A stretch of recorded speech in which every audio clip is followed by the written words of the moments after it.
بعد أعوذ بالله من الشيطان الرجيم بسم الله الرحمن الرحيم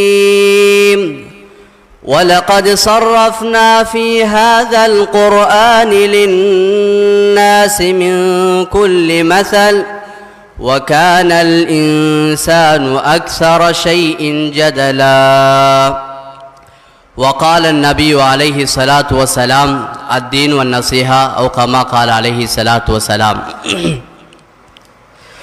சர்வ புகழும் புகழ்ச்சியும் இவ்வுலகை படைத்து பரிபாலித்து போஷித்துக் கொண்டிருக்கும் ஏகநாயன் அல்லாஹ் ஒருவனுக்கே புகழனைத்தும் அல்ஹம்துலில்லாஹ். சலாத்தனும் கருணையும் சலாமெனும் மீதேற்றமும் எம்முயிரிலும் மேலான முஹம்மது ரசூலுல்லாஹி ஸல்லல்லாஹு அலைஹி வஸல்லம் அவர்கள் மீதும் அன்னாரை பின்பற்றி வாழ்ந்த உத்தம சஹாபாக்கள், தாபிஊன்கள், தபஉ தாபிஈன்கள், இன்னும் கியாம நாள் வரை கூடிய முஸ்லிமான ஆண்கள் பெண்கள் எம் அனைவரின் மீதும் உண்டாவதாக. புனித ஜும்மாவுடைய கடமையை நிறைவு செய்வதற்காக வேண்டி அல்லாஹு தஆலாவுடைய இல்லமாகிய பள்ளிவாசலில் வந்திருக்கும் அல்லாஹ்வின் நல்லடியார்களே, வாழ்வின் எல்லா கட்டங்களிலும் அல்லாஹ்வை பயந்து தக்வாவுடன் நடந்து கொள்ளும்படி முதன்மையாக எனக்கும் அடுத்ததாக உங்களுக்கும் வசியத்தனும் நல்லுபதேசம் செய்து கொள்கிறேன். இத்தகுல்லாஹ். அன்பார்ந்த பெரியார்களே, சகோதரர்களே, அல்லாஹ்வின் நல்லடியார்களே, அல்லாஹுக்கு சுப்ஹானஹு தஆலா இந்த உலகத்திலே பிரிக்க முடியாத பாசத்தையும் பிரிக்க முடியாத உறவையும் ஈடு கொடுக்க முடியாத ஒரு அன்பையும் அல்லாஹு தஆலா இந்த உலகத்தில் ஏற்படுத்தியிருக்கிறான். அது பறவைகளாக இருக்கலாம், ஊர்வனங்களாக இருக்கலாம், மனிதர்களாக இருக்கலாம், யாராக இருந்தாலும் ஒருவர் இன்னும் ஒருவரோடு அல்லாஹு தஆலா இணைத்து வைத்திருக்கிறான். அந்த அடிப்படையில் மனிதர்களையும் அல்லாஹு தஆலா தாய் தந்தை என்ற இருவரோடு இணைத்து வைத்திருக்கிறான். இந்த உலகத்தில் பிறக்கக்கூடிய ஒவ்வொரு பிள்ளைகளும் தன்னுடைய வாழ்க்கையோடு அதிகம் சம்பந்தப்பட்டவர்கள், இன்றி அமையாதவர்கள் அந்த மனிதனுடைய தாயும் தந்தையும். அல்லாஹு தஆலா இந்த இருவரின் மூலமாகத்தான் ஒரு மனிதனை இந்த உலகத்தில் பிறப்பதற்கு காரணமாக வைத்திருக்கிறான். இந்த உலகத்தில் பிறக்கக்கூடிய ஆணாக இருக்கலாம், பெண்ணாக இருக்கலாம், யாராக இருந்தாலும் அல்லாஹு தஆலா அவர்களுக்கு தாய் தந்தை என்ற ஒரு உறவை ஏற்படுத்தியிருக்கிறான். இந்த உறவு கிடையாமல் இந்த உலகத்திலே யாருமே இல்லை. அவ்வளோ நெருக்கமான ஒரு உறவாகத்தான் அல்லாஹு தஆலா வைத்திருக்கிறான். எந்த அளவுக்கு அல்லாஹு தஆலா இந்த உறவை வைத்திருக்கிறான் என்றால், ஒரு மனிதன் பிறக்கும் போதே இந்த உறவுகளை சுமந்து கொண்டேதான் வருகிறான். அதே நேரத்தில் அல்லாஹு தஆலா எந்த உயிரோடு இந்த உலகத்தில் வாழ்கிறானோ அந்த உயிர் பிரியும் வரைக்கும் அந்த உறவை பேணி நடப்பது அல்லாஹு தஆலா இபாதத்தாக வைத்திருக்கிறான். மேலான பெரியார்களே, அல்லாஹ்வின் நல்லடியார்களே, இந்த உலகத்தில் அல்லாஹு தஆலா பெற்றார்களை ஒவ்வொரு மனிதனுடைய அடிப்படை அஸ்திவாரமாக வைத்திருக்கிறான். ஒவ்வொரு மனிதனுடைய வாழ்க்கையும் முதலாவது ஆண் தன்னுடைய தகப்பன், முதலாவது பெண் தன்னுடைய தாய், இருவரும் அல்லாஹு தஆலா ஒரு மனிதனோடு நெருக்கமாக வைத்திருக்கிறான். எனவே அல்லாஹு தஆலா இந்த உலகத்தில் இந்த உறவுக்கு சொந்தக்காரர்களான மனிதர்கள் எப்படி வாழ வேண்டும் என்ற ஒரு அழகிய வாழ்க்கை எங்களுக்கு சொல்லித் தருகிறான். மேலான பெரியார்களே, அல்லாஹ்வின் நல்லடியார்களே, அல்லாஹ் சுப்ஹானஹு தஆலா மனிதர்களுக்கு தாயையும் தந்தையும் கொடுத்திருப்பது இந்த உலகத்திலே அவர்கள் சொர்க்கத்தை சம்பாதிக்க வேண்டும் என்பதற்காக வேண்டி. முதலாவது நாம் விளங்க வேண்டும், பெற்றார்கள் என்பவர்கள் யார், அவர்களுக்கு இஸ்லாம் கொடுக்கக்கூடிய மரியாதை என்ன, அவர்களுக்கு நாம் செய்ய வேண்டிய கடமைகள் என்ன, அவர்கள் அல்லாஹ்விடத்திலே எவ்வளோ கண்ணியமானவர்கள். மேலான அல்லாஹ்வின் நல்லடியார்களே, அல்லாஹ் சுப்ஹானஹு தஆலா குர்ஆன்ல ஒரு தாய் தகப்பனுடைய பெருமதியை பற்றி சொல்லுகிறான். அல்லாஹ் குர்ஆன்ல அதிகமான இடங்கள்ல நரகத்தில் மனிதன் படக்கூடிய அவதி, அவன் படக்கூடிய கஷ்டம், அவன் எதிர்நோக்கக்கூடிய சிரமம் எல்லாத்தையும் பற்றி அல்லாஹு தஆலா சொல்றான். உலகத்தில் மனிதன் படக்கூடிய கஷ்டத்தை பற்றி அல்லாஹ் எங்கேயுமே பேசல.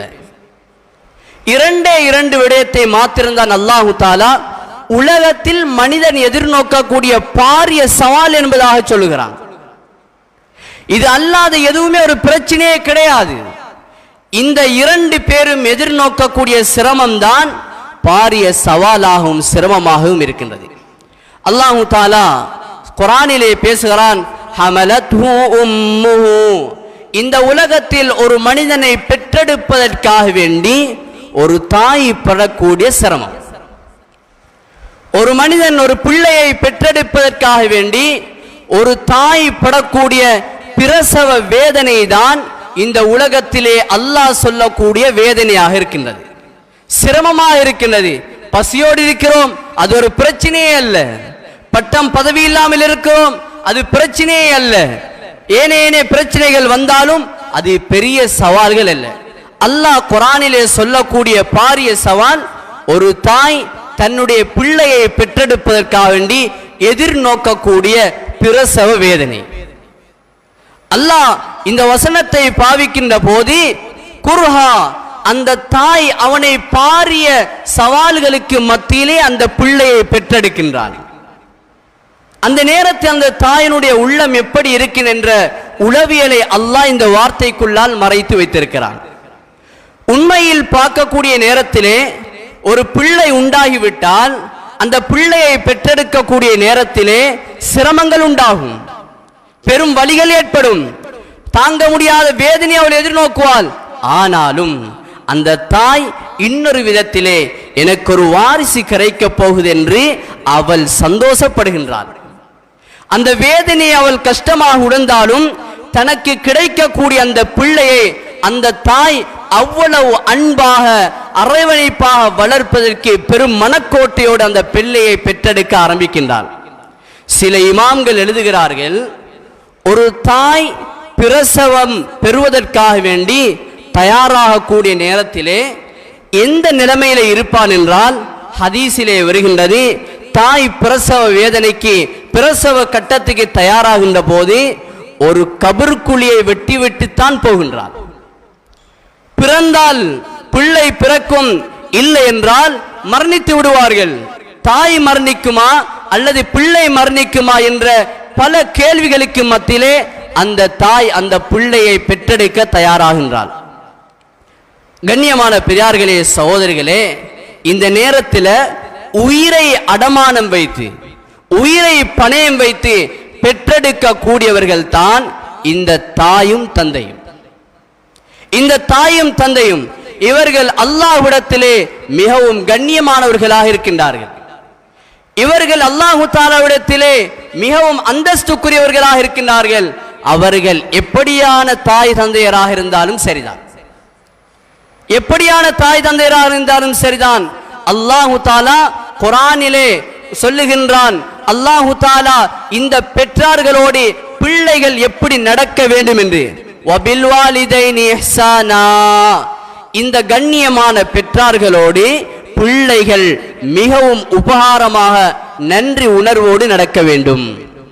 அல்லாஹு தஆலாவுடைய கட்டளையாக இருக்கின்றது, அல்லாஹு தஆலாவுடைய சட்டமாக இது இருக்கின்றது. அல்லாஹ் உலகத்தில் எத்தனையோ வேதனங்களை இறக்கினான். குர்ஆனை இறக்கி வைத்தான், தௌராத்தை இறக்கி வைத்தான், இஞ்சிலை இறக்கி வைத்தான். எல்லா வேதங்களையும் அல்லாஹு தஆலா இந்த உலகத்தில் இறக்கி வைத்தான். தௌராத்தில் சொல்லப்பட்டது சில வேளை குர்ஆனில் இல்லாமல் இருக்கும், இஞ்சிலில் சொல்லப்பட்டது சில வேளை தௌராத்தில் இல்லாமல் இருக்கும். எது எப்படியாக இருந்தாலும் ஒரு மனிதன் தன்னுடைய தாய் தந்தையோடு எவ்வாறு நடந்து கொள்ள வேண்டும் என்ற விழுமியங்களை எல்லா வேதங்களிலும் அல்லாஹு தஆலா சொல்லி தருகிறார். இமாம்கள் எழுதுகிறார்கள், அல் அஷ்ருல் முத்தஃபகா ஃபீ குதுபின் முத்தஃபர்ரிகா, 10 விடயங்கள் இருக்கின்றது, 10 கடமைகள். இந்த 10 கடமைகளும் எல்லா வேதங்களிலும் சொல்லப்பட்டது. தொழுகை ஒரு கட்டத்திலே இறங்கியது, மது தடை என்பது ஒரு கட்டத்திலே இறங்கியது, ஜகாத் கொடுக்க வேண்டும் என்று ஒரு கட்டத்திலே இறங்கியது. இப்படி மார்க்கத்தினுடைய கடமைகள் அந்தந்த சமூகத்துக்கு ஏற்ற மாதிரி நபிமார்கள் மூலம் அல்லாஹ் இறக்கி வைத்தான். ஆனால் உலகத்தில் வாழ்ந்த எல்லா சமுதாயத்தினர்களுக்கும் அல்லாஹ் கடமையான ஒன்றாக இருக்குமாக இருந்தால் அது பெற்றார்களோடு மனிதன் நடந்து கொள்ள வேண்டிய முறை. ஒரு மனிதன் தன்னுடைய தாய் தந்தையோடு எப்படி நடக்க வேண்டும் என்பதை அல்லாஹு தாலா குர்ஆனிலே பேசுகிறான். தாய் தந்தையர்கள் காபிர்களாக இருக்கலாம், யாராக இருந்தாலும் அவர்களை அன்போடு அரவணைப்பது பெற்றார்களுடைய கடமையா, பிள்ளைகளுடைய கடமையாக இருக்கின்றது. அது அஸ்மா ரலியல்லாஹு தஆலா அன்ஹா அவங்க ஹஜ்ரத் ரசூலுல்லாஹி ஸல்லல்லாஹு அலைஹி வஸல்லம் கிட்ட வந்தாங்க. யா ரசூலுல்லாஹ், நான் இஸ்லாத்துக்கு வந்துட்டேன், என்ற உம்மா என்ற வீட்டுக்கு அடிக்கடி வாரா, என்ற உம்மா என்ற வீட்டுக்கு அடிக்கடி வாரா, என்னோட பேசுறதுக்கு ஆசைப்படுறா, நான் பேசவா வானாமா என்று நான் உங்கள்கிட்ட கேட்க வந்தேன் யா ரசூலல்லாஹ்னு சொன்னாங்க. உம்மி முஷ்ரிகா, என்ற தாய் ஒரு முஷ்ரிக்கான பெண்மணி. ஸல்லல்லாஹு அலைஹி வஸல்லம் அவங்க அடுத்தடுத்த கேள்வியில் கேட்கல, எத்தனை மணிக்கு வாராங்க, எத்தனை நாளைக்கு ஒருக்கா வாராங்க, எத்தனை மணி நேரம் உங்களோட வீட்டில் இருக்கிறாங்க, அது ஒன்றுமே கேட்கல. முதலாவது கேட்டாங்க, இது உங்களுடைய தாயா? ஆம், உங்களுடைய தாயாக இருந்தால் சிலிஹா, அந்த தாயோடு நீங்கள் உறவை பேணி நடங்கள். தாய் என்றால் அது எந்த மதத்தை சார்ந்தவராக இருக்கலாம், அந்த தாய் தந்தை என்ற ஸ்தானத்திலே உள்ளவர்களை மதிக்க வேண்டும் என்பது இஸ்லாத்தினுடைய கடமையாக இருக்கின்றது, இஸ்லாத்தினுடைய அடிப்படை சட்டமாக இருக்கின்றது. அவர்கள் எப்படியாப்பட்ட தவறு செய்யக்கூடியவர்களாகவும் இருக்கலாம், அந்நிய மதத்தை சார்ந்தவர்களாக இருக்கலாம். இவர் இஸ்லாத்துக்குள்ளால வந்துட்டாரு, ஆனாலும் தாய் தந்தைக்கு செய்ய வேண்டிய கடமைகளை அவர் செய்தே ஆக வேண்டும். இது அவருக்கு அல்லாஹ் தஆலா நியமித்த ஒரு கடமையாக இருக்கின்றது. அல்லாஹ்வின் நல்லடியார்களே, நாங்க யோசிக்கணும், இன்றைக்கு எங்களோட உம்மா வாப்பாவோடு நாங்க எப்படி நடக்கிறோம், என்ற செயல்பாடுகள் எப்படி இருக்கின்றது. மேலான சகோதரர்களே, சில கட்டங்கள்ல நாங்க யோசிக்கிறோம், எங்கட வாப்பா உம்மா இப்படித்தான் நடக்கிறாங்க, அதனால நாங்க இப்படி பேசினதுக்கு பரவாயில்லை. எங்கட வாப்பா உம்மா இப்படியாப்பட்டவங்க தானே, அவங்களோட நான் கொஞ்சம் கடினமா கதைச்சதுக்கு பரவாயில்லைன்னு சொல்லி சில வேளை நாங்க யோசிப்போம். அல்லாஹ் குர்ஆனிலே உளவியலை பத்தி பேசுகிறான், உளவியலை பத்தி பேசுகிறான். ஒரு ஆண் ஒரு தகப்பன் தன்னுடைய பிள்ளையை பெற்றெடுத்து விட்டாலும் அவர் 40 வயதை அடைந்தால் 40 வயதை அடையும் வரைக்கும் ஒரு தகப்பனிடத்தில் ஒரு வித்தியாசமான ஒரு உணர்வு இருக்கும். பிள்ளை சில வேளை செய்யக்கூடிய தவறுகளை அவருக்கு சகிக்க முடியாமல் சில கோபங்கள் ஏற்படும். இது ஒரு தகப்பனுக்கு சில கட்டங்களில் இயல்பாக வரக்கூடிய ஒரு தன்மை. 40 வயது எட்டும் வரைக்கும் அந்த பிள்ளையோடு பிள்ளை பேசக்கூடிய நேரத்திலே அல்லது பிள்ளை ஏதாவது ஒன்று சொல்லக்கூடிய நேரத்திலே பாப்பாவுக்கு சில வேளை கோபம் வரலாம், ஆத்திரம் வரலாம். அந்த நேரத்திலேயும் இந்த பிள்ளைகள் பெற்றார்களோடு ஒழுக்கமாக நடந்து கொள்ள வேண்டும். அதே நேரத்தில் 40 வயதை தாண்டி அவர்கள் 50 வயதை அடைகின்ற போது பிள்ளைகளோடு அந்த பெற்றார்கள் இரக்கமாக இணைய ஆரம்பிப்பார்கள். இந்த நேரத்தில் பிள்ளைகள் யோசிக்க கூடாது, முந்தி ஒரு காலத்தில் எங்கட வாப்பா எனக்கு ஏசினார் தானே, என்ன ஒதுக்கி வச்சாரு தானே, எனக்கு கணக்கெடுக்கல தானே, இப்ப அவர் வயசு போனதுக்கு பிறகு எனக்கிட்ட மடிஞ்சி வாரார் என்று சொல்லி பிள்ளைகள் வாப்பா அம்மாவை ஒதுக்கியலாது. அப்பையும் சேர்ந்து நடக்கணும். அவர்களுடைய உள்ளத்திலே என்றும் பாசங்கள் இருக்கும். ஆனா 40 வயதுக்கு முன்னால அந்த பாசம் நேரடியாக வெளியாக ஆரம்பிக்காது. 40 வயசுக்கு பிற்பாடு அந்த அன்பு நேரடியாக வெளியாக ஆரம்பிக்கும். இந்த நேரத்தில் பிள்ளைகள் யோசிக்க கூடாது, வாப்பா உம்மாவுக்கு வயசு போனதுனால ஒதுங்க இடம் இல்லாததால நம்ம கிட்ட இப்ப ஒட்டிக்கிட்டு வாராங்கன்னு நினைக்க கூடாது. மேலான சகோதரர்களே, இந்த தாய் தந்தையருடைய பாசம் பிள்ளைகள் மீது இருக்கக்கூடியது இருக்கிறதே, அது ஒரு சாமானியமானதல்ல. தாய் தந்தையர்கள் தன்னுடைய பிள்ளைகளுக்கு காய்ச்சல் வந்து விட்டால், அதாவது அல்லது ஏதாவது சிரமங்கள் வந்து விட்டால் அவர்களால் தாங்க முடியாது. ஹதரத் நூஹ் அலைஹிஸ்ஸலாம் அவர்களுடைய மகன் தெளிவான முறையிலே அவர் அந்நிய மதத்தை பின்பற்றி கொண்டிருந்தார். வாப்பா நபியாக இருந்தார். பிள்ளை 100க்கு 100 அந்நிய மதத்தை அவர் பின்பற்றி கொண்டேதான் இருந்தார்.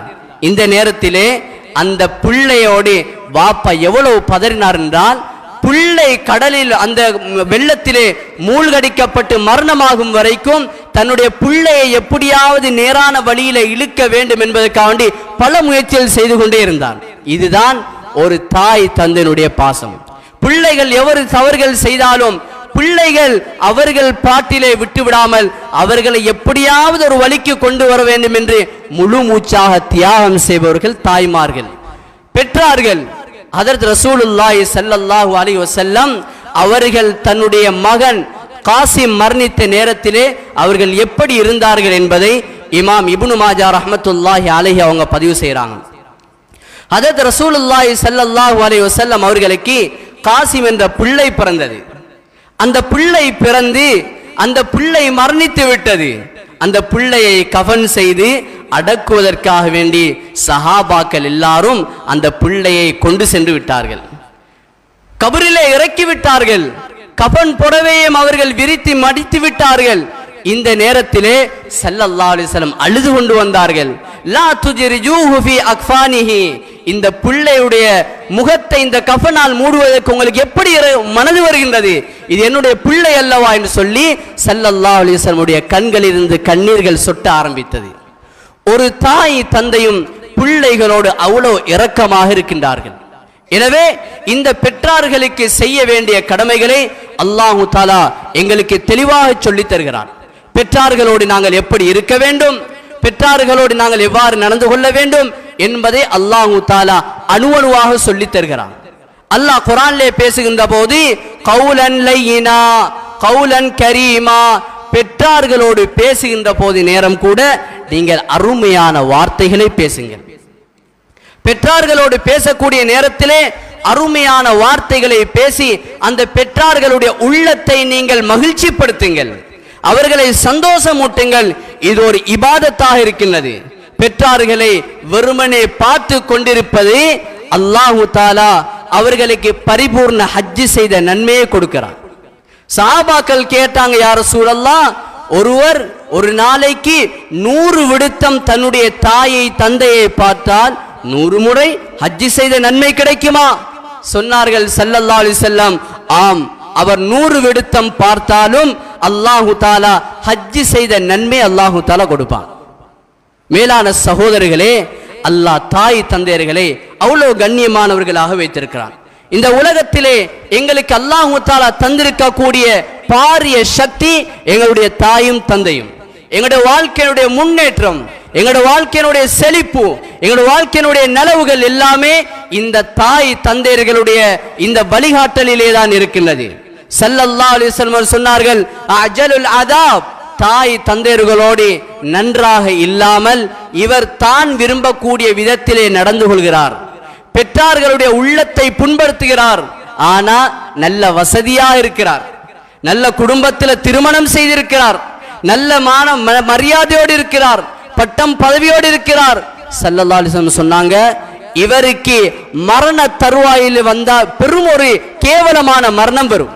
யார் யாரெல்லாம் பெற்றார்களோடு பகைத்து கொண்டு பெற்றார்களுடைய உள்ளங்களை புண்படுத்தி கொண்டு காசோடு பணத்தோடு வாழ்ந்தாலும் அல்லாஹ் இவர்களுடைய இறுதி நிலைமை படு மோசமாக ஆக்கி விடுவான். இது வரலாறாக இருக்கின்றது. ஹதரத் அல்கமா ரலியல்லாஹு தஆலா அன்ஹு அவர்களுடைய சம்பவத்தை இமாம் சமர்கந்தி ரஹ்மத்துல்லாஹி அலைஹி அவர்கள் பதிவு செய்கிறார்கள். ஹதரத் ரசூலுல்லாஹி ஸல்லல்லாஹு அலைஹி வஸல்லம் காலத்திலே ஒரு சஹாபி இருந்தார்.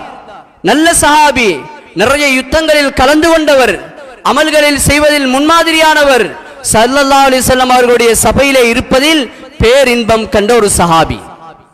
இவர்கிட்ட அமல் என்ன, இபாதத் என்ன, அவரை சொல்லி முடிக்கவே முடியாது. அந்த அல்கமா ரலியல்லாஹு அன்ஹு அவர்களுடைய மனைவி சொல்கிறார்கள், என்னுடைய கணவர் தக்பீர் கட்டி தொழ ஆரம்பித்து விட்டால் லேசில சலாம் கொடுக்க மாட்டார்.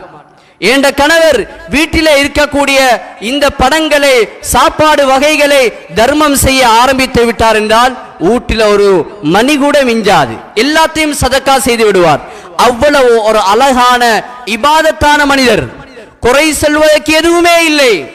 ஹதரத் அல்கமா ரலியல்லாஹு தஆலா அன்ஹு அவர்கள் திருமணம் முடித்ததற்கு பின்னால தன்னுடைய தாயினுடைய இறந்த இரக்கத்தை விட மனைவியை கொஞ்சம் கூடுதலாக நேசித்தார்.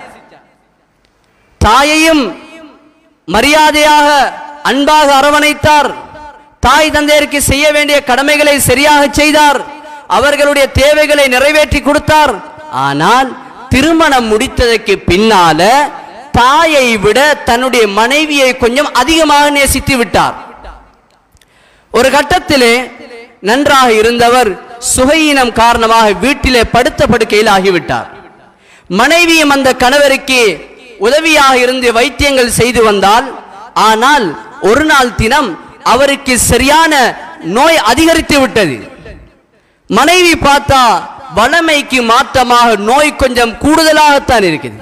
சக்கராத்துடைய வருத்தமாக இருக்குமோ என்ற பயத்தில அல்கமா ரலியல்லாஹு அன்ஹு அவர்களுடைய மனைவி ஓடோடி வந்தால் ஸல்லல்லாஹு அலைஹி வஸல்லம் அவர்களிடம், யா ரசூலல்லாஹ், என்னுடைய கணவர் படுத்த படுக்கையில் இருக்கிறார், வித்தியாசமான சத்தம் போடுகிறார், இவருடைய வருத்தத்தை பார்த்தால் எனக்கு சக்கராத்துடைய வருத்தம் மாதிரி விளங்குது, யா ரசூலல்லாஹ், கொஞ்சம் வந்து பாருங்க என்று சொன்னார்.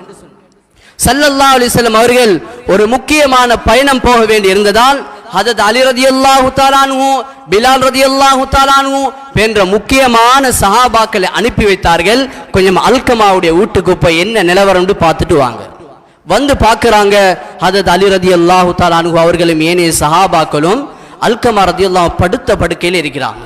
விளங்கி கொண்டாங்க, இவர் சக்கராத்துடைய வேதனையில தான் இருக்கிறார், சக்கராத்துடைய கட்டத்தில் தான் இருக்கிறார். சஹாபாக்கள் போனவங்க இவருக்கு கலிமா சொல்லி கொடுத்தாங்க. கலிமா சொல்லுங்க, கலிமா சொல்லுங்கண்டா இவர் கலிமாவோட வாய்க்கு வருவதில்லை. அறிவு கடல். ஹஜரத் அலி ரலியல்லாஹு தஆலா பக்கத்தில் இருந்து பார்த்தாங்க. நிறைய யுத்தத்தில் கலந்து கொண்ட ஒரு சஹாபிக்கு கடைசி நேரத்தில் கலிமா வருதில்லண்டா என்ன நடக்குதுங்க? உடனே பிலால் ரலியல்லாஹு அன்ஹு அவர்கள் அனுப்பினாங்க. ஸல்லல்லாஹு அலைஹி வஸல்லம் அவங்கள போய் சொல்லுங்க, அல்கமாவுக்கு கலிமாவை சொல்லி கொடுக்கிறோம், ஆனா அவருடைய உதடுகள் அசைதில்ல, எங்களுக்கு பார்க்கிறது பயங்கரமாக இருக்குது, பயமா இருக்குது என்று சொல்லி பிலால் ரலியல்லாஹு அன்ஹு அவர்கள் அனுப்பினாங்க. பிலால் ரலியல்லாஹு அன்ஹு அவர்கள் ஸல்லல்லாஹு அலைஹி வஸல்லம் அவர்கள் வந்து, யா ரசூலல்லாஹ், அல்கமாவுக்கு கலிமாவை சொல்லி கொடுக்கிறோம், கலிமா சொல்றார் இல்ல, அல்கமாவுக்கு கலிமாவை சொல்லி கொடுக்கிறோம், கலிமா அவருடைய வாய்க்கு வருவதில்லை யா ரசூலல்லாஹ் என்று சொன்னாங்க. உடனே ஹஜரத் ரசூலுல்லாஹி ஸல்லல்லாஹு அலைஹி வஸல்லம் கேட்டாங்க, அல்கமாவுடைய வாப்பா அல்லது உம்மா யாராவது ஹயாத்தோடு இருக்கிறாங்களா? பிலால் ரலியல்லாஹு தஆலா சொன்னாங்க, யா ரசூலல்லாஹ், அல்கமாவுடைய வாப்பா இல்ல, உம்மா ஹயாத்தோட இருக்கிறாங்க. ஸல்லல்லாஹு அலைஹி வஸல்லம் சொன்னாங்க, அந்த தாயாரை என்னிடத்தில் அழைச்சிட்டு வாங்க. பிலால் ரலியல்லாஹு தஆலா அன்ஹு அவர்கள் அல்கமா ரலியல்லாஹு அன்ஹுடைய தாயை சந்திக்க வந்து சொன்னார்கள், உங்களை சந்திப்பதற்காண்டி ஸல்லல்லாஹு அலைஹி வஸல்லம் அவர்கள் உங்களை வரச் சொன்னார்கள், உங்களை நபி ஸல்லல்லாஹு அலைஹி வஸல்லம் அவர்கள் வரும்படி என்னை கூட்டி வர அனுப்பினார்கள் என்று சொல்லி அந்த தாயாரை அழைத்து கொண்டு வருகிறார்கள். அந்த தாயார் ஸல்லல்லாஹு அலைஹி வஸல்லம் அவர்களுக்கு முன்னால வந்து நிற்கிறாங்க. ஸல்லல்லாஹு அலைஹி வஸல்லம் அவங்க கேட்டாங்க, உங்களோட மகனுக்கும் உங்களுக்கும் ஏதாவது மனஸ்தாபங்கள் இருக்குதா? உங்களோட மகனுக்கும் உங்களுக்கும் இடையில ஏதாவது பிணக்குகள் இருக்குதா? உங்களோட மகன் கலிமா சொல்றதுக்கு தயங்குறாரு, உங்களோட மகனுக்கு கலிமா வாய்க்கு வருவதில்லை, என்ன நடந்த விஷயத்தை சொல்லுங்க என்று கேட்டதோட அந்த தாயார் சொல்றாள், அந்த அல்கமாவுக்கு எப்படி கலிமா வாய்க்கு வரும்? ஏண்ட மனதை புண்படுத்திட்டு என்ன காயம் படுத்திட்டு அவர் இப்படி இருப்பாராக இருந்தால் அவருக்கு எப்படி கலிமா வரும்? ஸல்லல்லாஹு அலைஹி வஸல்லம் கேட்டார்கள், நீங்க அவரை கொஞ்சம் மன்னிச்சு அவரை நீங்க விட்டுடுங்க, அவர் மரணிச்சாரண்டா சுவர்க்கத்துக்கு போயிடுவார், இல்லை என்றால் அவருடைய மரணம் படி கேவலமாக மாறிவிடும். அந்த தாயால் சொன்னால், அவர் செய்யறதெல்லாம் செஞ்சுட்டு நான் மன்னிக்கிறதுக்கு அதுக்கு நான் தயார் இல்லைன்னு. ஸல்லல்லாஹு அலைஹி வஸல்லம் சொன்னாங்க, நல்லா விறகுகளை போற்றி ஒரு நெருப்பை மூட்டி பத்த வையுங்கள், அதில் அல்கமாவை தூக்கி வீசி விடுவோம் என்று சொன்னார்கள். அந்த நேரத்தில் அந்த தாயினுடைய உள்ளம் இலகி, என்னுடைய மகனை நான் மன்னித்து விட்டேன் என்று இந்த இடத்திலே சொல்லுகிறாள். அந்த இடத்திலே அவருக்கு கலிமா சொன்னவன் நம்மளுடைய உயிர் பெறுகிறது.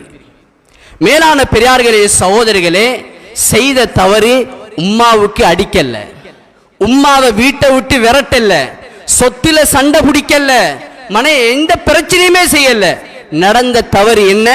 திருமணம் முடித்ததற்கு முன்னால உம்மாவோட மிகுந்த இரக்கமாக இருந்தால், திருமணம் முடிச்சதுக்கு பின்னால உம்மாவை விட கொஞ்சம் மனைவியோடு இரக்கம்.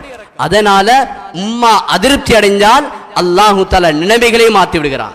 அல்லாஹ் எங்களுக்கு படித்து தரக்கூடிய பாக்கியம். நாங்கள் ஹஜ்ஜிக்கு போயிருக்கலாம், ஆலிமாக இருக்கலாம், என்னென்ன பட்ட படிப்புகள் படித்திருக்கலாம். மேலான சகோதரர்களே, தாய் தந்தையருடைய உள்ளத்தை புண்படுத்தி நாங்கள் வாழ்வோமாக இருந்தால், சஹாபியாக இருந்தாலும் அவருடைய மரணம் கெட்ட மரணமாக இருக்கும், அவருடைய மரணம் படு மோசமானதாக இருக்கும். இது வரலாறாக இருந்து கொண்டே இருக்கிறது. அல்லாஹ்வின் நல்லடியார்களே, இன்று எங்களுடைய நிலைமைகளை பார்க்க வேண்டும். திருமணம் முடித்ததற்கு பின்னால பெற்றார்களோடு பிள்ளைகள் எவ்வாறு நடந்து கொள்கிறார்கள்? தன்னுடைய மனைவிக்காக வேண்டி, தன்னுடைய பிள்ளைகளுக்காக வேண்டி, தன்னுடைய திருமணம் பேசிய பந்தத்திற்காக வேண்டி தன்னுடைய தாயையும் தந்தையும் இழக்குகின்றார்கள்.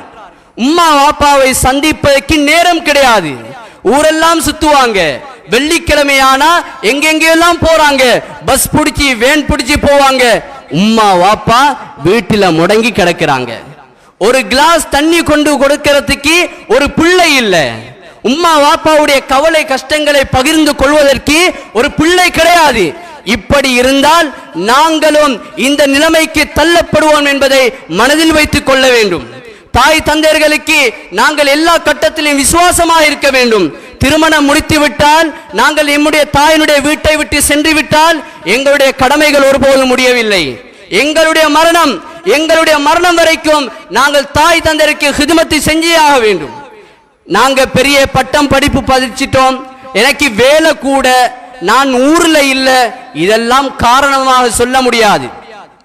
நாங்கள் எல்லாரும் அறிந்தவர் தான் ஹஜரத் அபூ ஹுரைரா ரலியல்லாஹு தஆலா அன்ஹு. புகாரியில சம்பவம் வருது. அபூ ஹுரைரா ரலியல்லாஹு தஆலா அன்ஹு அவங்க நோன்பை பத்தி, தொழுகையை பத்தி, ஜகாத்தை பத்தி ஏராளமான ஹதீஸ்களை ரிவாயத்து செஞ்சாங்க. ஆனா நீங்க ஹஜ்ஜினுடைய பாடங்கள் எடுத்து பாருங்க, அது அபூ ஹுரைரா ரலியல்லாஹு கொஞ்சம் ஹதீஸை தான் அறிவிச்சுக்கிறாங்க. சஹாபாக்கள் சிலர் போய் சொன்னாங்க, அபூ ஹுரைரா, ஊரெல்லாம் உங்களுக்கு நல்ல பேர், உங்களை விட்டா இந்த இல்முக்கு ஒரு நிகரே இல்ல, நீங்க அவ்வளவு பெரிய அறிவு கடலாக மாறிட்டீங்க. ஸல்லல்லாஹு அலைஹி வஸல்லம் ஹதீஸை அச்சடிச்சு நீங்க பாடமாக்கி இருக்கிறீங்க. ஆனா இன்றைக்கு எல்லாரும் எல்லா ஹதீஸையும் அறிவிக்கிறீங்க, ஆனா நீங்க ஹஜ்ஜை பத்தி ஹதீஸ் அறிவிக்கலையே என்று சொன்னாங்க. நீங்களும் இந்த ஹஜ்ஜுடைய இடத்துக்கு போய் ஹஜ்ஜை பற்றிய ஹதீஸ்களை ரிவாயத்து செய்தால் உங்களுடைய மரியாதை, உங்களுக்கு இருக்கக்கூடிய அந்த செல்வாக்கு இன்னும் அதிகரிக்குமே அல்லவா என்று சொன்னார்கள். அபூ ஹுரைரா ரலியல்லாஹு தஆலா சொன்னாங்க, சகோதரரே, நீங்கள் சொல்வதும் நியாயம்தான், நீங்கள் சொல்வதும் நியாயம்தான், ஆனால் எனக்கு ஹதீஸை ரிவாயத்தை செய்வதை விட பெரிய ஒரு கடமையில் நான் இருக்கின்றேன். கேட்டாங்க, என்ன கடமை? ஏண்ட தாய் சுகம் இல்லாம வீட்டில இருக்கிறாங்க, அந்த தாய்க்கு ஹிதுமத்து செய்ய வேண்டும், பணிவிடை செய்ய வேண்டும், அதற்காக வேண்டித்தான் நான் அந்த கடமையை நிறைவு செய்யாமல் இருக்கிறேன் என்று சொன்னார்கள். அன்பார்ந்த சகோதரர்களே, வந்த சஹாபி சொன்னாங்க, நீங்க அதுக்கு நீங்க தான் இருக்கணும் இல்லையே, இன்னொருத்தரை சல்லிக்கு கொடுத்து அவரை வேலைக்கு கூலிக்கு அமர்த்திட்டு நீங்க ஹஜ்ஜ முடிச்சிட்டு வரலாம் தானே என்று சொன்னாங்க. ஹஜ்ரத் அபூ ஹுரைரா ரலியல்லாஹு தஆலா சொன்னாங்க, ஏண்ட உம்மாவுக்கு நான் தான் புள்ள, ஏண்ட உம்மாவுக்கு நான் தான் புள்ள, அதனால என்ற தாய் தந்தையுடைய ஹிதுமத்துகளை நான் தான் செய்ய வேண்டும், என்னுடைய தாய் தந்தையுடைய ஹிதுமத்தை நான் செய்வதுதான் இபாதத். மேலான சகோதரர்களே, ஹஜ் செய்யாவிட்டால் அதுக்கு பகரமான இன்னும் ஒரு அமல் இருக்கிறது.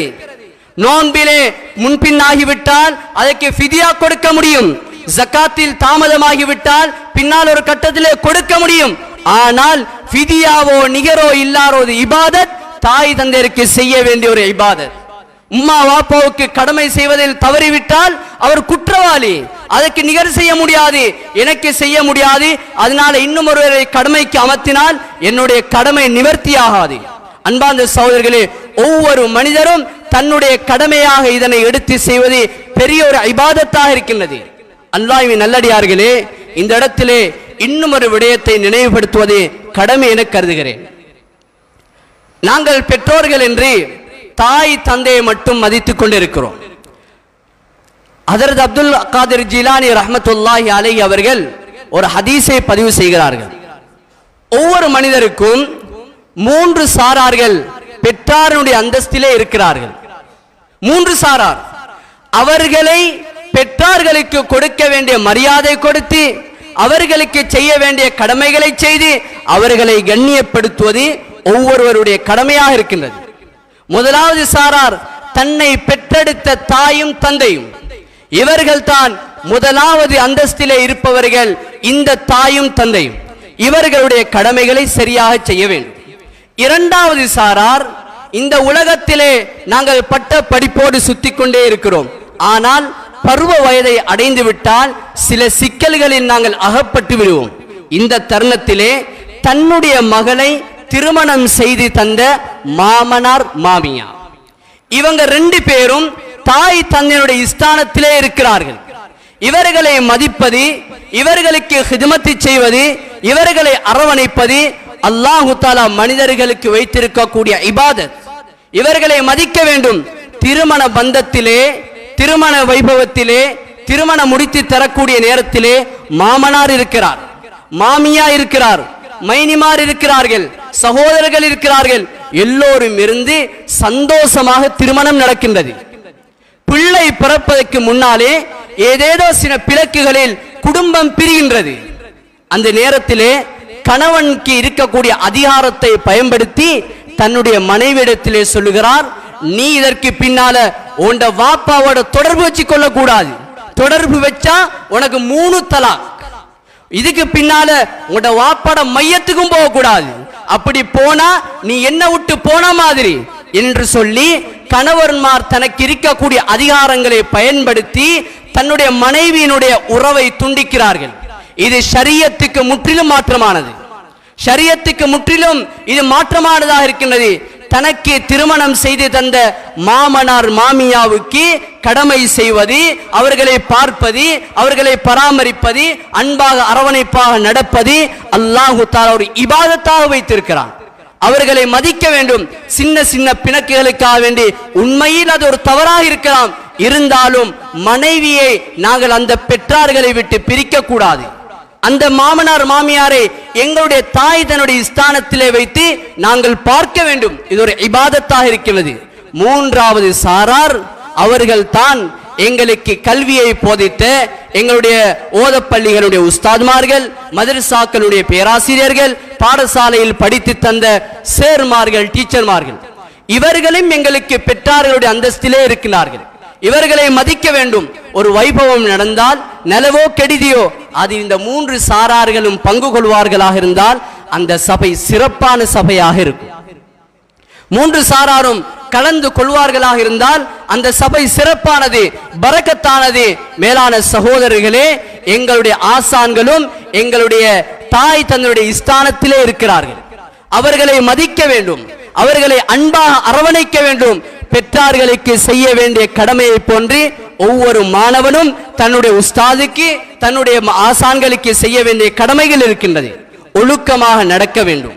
அன்பார்ந்த சகோதரர்களே, இது ஒரு இபாதத்தாக வைத்திருக்கிறார்.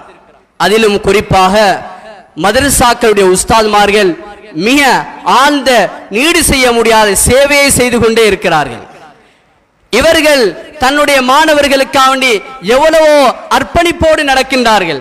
சின்ன சம்பளத்திலே 8 வருடம் 10 வருடம் ஒரு மாணவனை ஒரு ஆலிமாக ஆக்குவதற்காக வேண்டி இரவு பகலாக முயற்சி செய்பவர்கள் எங்களுடைய உஸ்தாத்மார்கள், நம்முடைய ஆசான்கள். இவர்கள் அல்லாஹ்விடத்திலே பெருமதியானவர்கள். இவர்கள் கண்ணியப்படுத்தப்பட வேண்டும். நாங்கள் போவதற்கு முன்னாலே எங்களுடைய கடிதங்கள் போனதில் இருந்து எங்களுக்காக வேண்டி, எங்களுடைய வளர்ச்சிக்காக வேண்டி பாடுபடுபவர்கள் எங்களுடைய உஸ்தாத்மார்கள். இவர்களும் பெற்றாருடைய அந்தஸ்திலே இருக்கிறார்கள். எந்த சமூகம் இந்த 3 சாரார்களையும் ஒதுக்க ஆரம்பிப்பார்களோ கியாமத் நாள் உண்டாகிவிடும். கல்வியை போதித்தந்த உஸ்தாத்மார்கள், முஅல்லிம்கள், ஹஸரத்மார்கள், ஆசான்கள் எல்லாம் ஒதுக்கப்பட்டால் இந்த சமூகத்தில் பேரழிவுகள் ஏற்படும், ஒழுக்கங்கள் கெட்டுப்போகும். அன்பார்ந்த சகோதரர்களே, அதனால இந்த பெற்றார்களுடைய ஸ்தானத்தில் இருக்கக்கூடிய இந்த 3 சாரார்களையும் மதித்து நடப்பதை அல்லாஹு தஆலா இபாதத்தாக வைத்திருக்கிறார். பெற்றார்களால தவறுகள் நடக்கலாம். உண்மையில் ஒரு பெற்றார் அவர் 100க்கு 100 செய்வது பிழை. ஆனால் பிள்ளைகளுக்கு ஒழுக்கம் கெட்ட முறையில் நடக்க முடியாது. பிள்ளைகள் தாய் தந்தையர்களோடு ஒழுக்கக்கேடாக நடக்க முடியாது. இமாம் கஸாலி ரஹ்மத்துல்லாஹி அலைஹி அவர்கள் சொல்கிறார்கள், வாப்பா இருக்கிறார் சரியான மதுப்பிரியர், எப்பவும் மது அருந்துகிறார். மது அருந்துவதில் ஷரியத்தில் தடை என்பதை தெளிவாக தெரியும். ஆனால் மதுவோடு தான் அவருடைய காலம் கழிகிறது என்றால், இந்த மகன் பாப்பாவினுடைய தவறை கண்டிப்பதற்காக வேண்டி பாப்பா குடித்து விட்டு வீசிய அந்த போத்தலை எடுத்து செவர்ல உடைச்சி செவர்ல எரிஞ்சு உடையக்கூடிய நேரத்தில் பாப்பாவுடைய உள்ளம் புண்படுமாக இருந்தால் அது செய்யக்கூடாது. பாப்பா உண்மையில் செய்வது தவறு, மதுபானம் மருந்துகிறார். பாப்பா குடித்து விட்டு வீசி அந்த போத்தலை சிவரில் எரிந்து உடைப்பதனால் பாப்பாவினுடைய உள்ளம் புண்படுமாக இருந்தால் அது மகனுக்கு செய்ய முடியாது. அது ஒழுக்க இனம். இது கூட அவருடைய மரணத்துக்கு, கெட்ட மரணத்துக்கு காரணமாக இருக்கும். அவ்வளவு பெரிய இறுக்கமான சட்டத்தை அல்லாஹு தாலா பெற்றார்களுடைய விடயத்திலே வைத்திருக்கிறான். பெற்றார்களோடு நாங்கள் சேர்ந்து நடந்தால் அல்லாஹ் எங்களுக்கு துனியாவையும் ஆখিরাவையும் செழிப்பாக ஆக்கி தருவான். ஸல்லல்லாஹு அலைஹி வஸல்லம் சொன்னார்கள், மன் அஹப்ப யுப்ஸதலஹு ஃபீ ரிஸ்கிஹி, உலகத்தில் எல்லா விதமான வளங்களோடும் இருக்க வேண்டும் என்று யார் ஆசைப்படுகின்றார்களோ அவர்கள் இந்த உலகத்திலே தன்னுடைய இரத்த பந்தங்களை சேர்ந்து நடக்கட்டும். அதில் பிரதானமாக தன்னுடைய தாயையும் தந்தையும் சேர்ந்து நடப்பது மிக கட்டாயமாக இருக்கின்றது. நாங்கள் ஒவ்வொரு நாளும் எங்களுடைய தாய் தந்தையர்களை பார்ப்பதற்கென்று நேரங்கள் ஒதுக்கப்பட வேண்டும். கல்விக்கென்று ஒதுக்கின்றோம், தொழிலுக்கென்று ஒதுக்கின்றோம், ஏதேதோ காரியங்களுக்கெல்லாம் நேரம் ஒதுக்கின்றோம். தாய் தந்தையோடு பேசுறதுக்கு நேரம் இல்லை. இந்த காலத்துல மிகப்பெரிய முசீபத், மகன் மிச்ச நாளைக்கு போற வீட்டுக்கு வந்தாலும் உம்மா வாப்பாவோட பேசாம வீட்டுள்ளுக்கு வந்து போனை பார்த்து கொண்டிருப்பார். உம்மா பேசுவாங்க, இவர் காதால கேட்டு கொண்டிருப்பாரு, முகத்தை பார்த்து பேச மாட்டார், வாப்பாவுடைய பேச்சை கணக்கெடுக்க மாட்டார். இதெல்லாம் அல்லாஹு தாலா எங்கள்கிட்ட இருக்கக்கூடிய நிலவுகளை கிளற்றுவதற்கு காரணமாக வைத்திருக்கிறான். எனவே அல்லாஹ்வின் நல்லடியார்களே, அல்லாஹ் தந்த சிறந்த ஒரு சந்தர்ப்பம் எம்முடைய தாயும் தந்தையும். ஸல்லல்லாஹு அலைஹி வஸல்லம் சொன்னார்கள், யாருக்கு தாயும் தகப்பனோ அல்லது இருவரில் ஒருவரோ இருந்து சுவர்க்கத்தை சம்பாதிக்கவில்லை என்றால் ஜிப்ரீல் அலைஹிஸ்ஸலாம் பதுவா செய்தார்கள், நான் ஆமீன் சொன்னேன் என்று சொன்னார்கள். இப்படியாப்பட்டவர்கள் உலகத்தில் ஒரு நாளும் கண்ணியமாக வாழ முடியாது. இன்று கவலை என்னவென்றால், பெற்றார்களுடைய மரியாதை தமக்கும் இல்லை, தம்முடைய பிள்ளைகளுக்கும் இல்லை. அப்பா மாற தன்னுடைய பிள்ளைகள் எல்லாம் பரியாசம் செய்ய ஆரம்பிக்குது.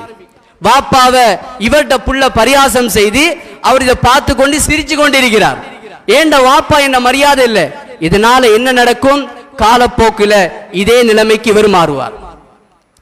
இவருடைய பிள்ளைகள் இவருடைய தகப்பனை பரியாசம் செய்கிறேன் என்றால் இவருடைய பிள்ளைகளுடைய பிள்ளைகள் இவரை பரியாசம் செய்யக்கூடிய ஒரு கட்டத்தை அல்லாஹு தாலா உருவாக்குவான். மிக கவலையான ஒரு பரிதாபமான ஒரு செயலாக இருக்கின்றது. அன்பான சகோதரர்களே, பெற்றார்களுடைய கடமைகள் மரணிப்பதோடு மாத்திரம் முடிவதல்ல. பெற்றார்கள் மரணித்து விடலாம், ஆனால் பெற்றார்களுடைய உறவினர்களை சேர்ந்து நடப்பது அவர்களுக்கு செய்யக்கூடிய கடமையாக இருக்கின்றது. வாப்பா மரணித்து விட்டால் வாப்பாவுடைய குடும்பம் முடியவில்லை, உம்மா மரணித்து விட்டால் உம்மாவுடைய குடும்பம் முடியவில்லை. உம்மாவினுடைய குடும்பத்தை இவர் சேர்ந்து நடக்க வேண்டும், உம்மாவினுடைய குடும்பத்தை அனுசரித்து நடக்க வேண்டும். அன்பார்ந்த அல்லாஹ்வின் நல்லடியார்களே, இது ஒவ்வொன்றும் இபாதத்தாக இருக்கின்றது. இன்றைக்கு எங்கெங்கே எல்லாம் போறோம், எங்கட வாப்பா உம்மா அடக்கப்பட்ட கபிரிஸ்தானுக்கு போய் வாரத்துக்கு நேரம் இல்லை. எப்பயாவது 2 பெருநாளைக்கு போவாங்க, புதிய உடுப்பு உடுத்துட்டு கபர்ல இருக்கக்கூடிய உம்மா வாப்பாவை காட்டுறதுக்காக வேண்டி போவாங்க. இதுல இல்ல சகோதரர்களே, அடிக்கடி அவர்களை கபர்களை ஜியாரத்து செய்ய வேண்டும். அவர்களை பற்றிய நலவுகளை எங்களுடைய வீட்டிலே இருக்கக்கூடிய பிள்ளைகளுக்கு சொல்லிக் கொடுக்க வேண்டும். அப்போதுதான் நாளைக்கு நாங்கள் பெற்றார்களாக மாறுகின்ற போது அந்த பிள்ளைகள் எங்களுக்குரிய கடமைகளை சரியாக செய்தர வேண்டும். மேலான சகோதரர்களே, இறுதியாக ஒரு விடயத்தை சொல்லி என்னுடைய குத்பாவை முறை செய்யலாம் என்று நினைக்கின்றேன். மேலான சகோதரர்களே, இன்று மார்க்க பற்று இல்லாத காரணத்தினால்தான் இவ்வளவு பெரிய விபரீதங்கள் ஏற்படுது. பிள்ளைகளிடத்தில் மார்க்கத்தினுடைய பற்றுகள் இல்லை. சொல்லுகிறேன் என்று கோய்த்துக் கொள்ள வேண்டாம். இன்றைக்கு பெற்றார்கள் பிள்ளைகளை மார்க்கத்தை படிக்கிறது அனுப்புறதுக்கு சரியான கஞ்சத்தனப்படுறாங்க. அதுல என்ன நியாயம் இருக்குது என்று தெரியவில்லை. பெற்றார்கள் பிள்ளைகளை படிக்க வைக்க வேண்டும் என்பதற்காக வேண்டி எங்கெங்கெல்லாம் அனுப்புறாங்க, நேர காலங்களை செலவழிக்கிறாங்க. ஓதப்பள்ளிக்கு பிள்ளைகளை அனுப்புறா சரியான களவு. அவங்களோட வேலையெல்லாம் முடிச்சுட்டு நேரம் மிஞ்சினாத்தான் ஓதப்பள்ளிக்கு அனுப்புவாங்க. புள்ளை ஓதப்பள்ளிக்கு அனுப்பினாலும் செவரோட ஒட்டிக்கு நிற்பாங்க புள்ளையில கூட்டிட்டு போறதுக்கு. புள்ள 10 நிமிஷம் 5 நிமிஷம் தான் ஓதப்பள்ளியில இருக்குது. இதெல்லாம் மிகப்பெரிய ஒரு விபரீதத்தை கொண்டு வரும் என்பதை எங்களுடைய சமுதாயம் உணர்கின்றது இல்லை. இந்த பிள்ளை ஒரு உஸ்தாதோடு இருந்தால்தான், குரான் மதரசாவில் இருந்தால்தான் பெற்றார்கள் என்றால் யார், அவர்களுக்கு செய்ய வேண்டிய கடமைகள் என்ன என்பதை விளங்கும், அதனை படித்துக் கொள்ளும். ஆனால் இன்று பெற்றார்கள் எல்லா துறைகளிலும் தன்னுடைய பிள்ளைகளை அர்ப்பணிக்கிறார்கள். குர்ஆனுக்கு, ஹதீஸுக்கு, மார்க்கத்தை படிப்பதற்கு பிள்ளைகளை அர்ப்பணிக்கிறார்கள் இல்லை. இப்படியாப்பட்டவர்கள் உள்ளத்திலே நாங்கள் ஆழமாக பதிவு வைத்துக் கொள்ள வேண்டும். முதியோர் இல்லத்துக்கு அனுப்பப்படுவோம். பிள்ளைகளுக்கு மார்க்கத்தை படித்து கொடுக்காவிட்டால் முதியோர் இல்லத்தில் அடுத்த சீட் நமக்கு. அதனை மறந்துவிடக் கூடாது. எனவே அல்லாஹ்வின் நல்லடியார்களே, மார்க்கத்தை படிப்போம், படித்து கொடுப்போம். எம்முடைய பெற்றார்களை மதித்து வாழ்வோம். பெற்றார்களை மதித்து நடப்பது இபாதத் என்ற அந்த உண்மையான பாடத்தை எங்களுடைய பிள்ளைகளையும் கற்றுக் கொடுப்போம். எல்லாம் அல்லாஹ் சுப்ஹானஹு வ தஆலா எம் அனைவருடைய பாவங்களை மன்னிப்பானாக. யா அல்லாஹ் எங்களுடைய பாவங்களை மன்னிப்பாயாக. யா அல்லாஹ் எங்களுடைய குற்றம் குறைகளை மன்னிப்பாயாக. யா அல்லாஹ் எங்களுடைய தப்பு தவறுகளை மன்னிப்பாயாக. யா அல்லாஹ் தப்புகளும் தவறுகளும் செய்தவர்கள் யா அல்லாஹ் எங்களுடைய குறைகளை மன்னித்து விடுவாயாக. யா அல்லாஹ் எங்களுடைய பெற்றார்களை நீயே பொருந்திக் கொள்வாயாக. யா அல்லாஹ் அவருடைய கஷ்ட நஷ்டங்களை நீக்கி வைப்பாயாக. யா அல்லாஹ் உயிரோடு இருக்கக்கூடிய பெற்றார்களுக்கு நீண்ட ஆயுளை கொடுப்பாயாக.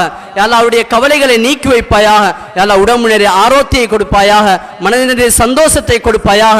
யா அல்லாஹ் எந்தெந்த பெற்றார்கள் எல்லாம் மரணித்து விட்டார்களோ அவர்களுக்கு ஜன்னத்துல் ஃபிர்தௌஸை கொடுப்பாயாக. யா அல்லாஹ் அவர்களுடைய நலவுகளை பின்தொடரக்கூடிய பிள்ளைகளாக எங்களை ஆக்கி வைப்பாயாக. யா அல்லாஹ் பெற்றாருடைய கடமைகளை சரியாக செய்யக்கூடிய மக்களாக எங்களை ஆக்கி வைப்பாயாக. யா அல்லாஹ் பெற்றார்களுக்கு நாங்கள் செய்த தவறுகளை எல்லாம் முழுமையாக மன்னித்து மரணித்து விடுவாயாக. யா அல்லாஹ் இதுக்கு பின்னாலே நாங்கள் நல்ல முறையில் நடப்பதற்கு நீ எங்களுக்கு உதவி செய்வாயாக. எங்களுடைய பிள்ளைகளையும் சாலிஹான பிள்ளைகளை ஆக்கி தருவாயாக. பலஸ்தீன் மக்களையும் பொருந்திக் கொள்வாயாக. யா அல்லாஹ் அவர்களுக்கு வெற்றியை விமோசனத்தையும் கொடுப்பாயாக. வாஹிர் தாவானா அனில் ஹம்துலில்லாஹி ரப்பில் ஆலமீன்.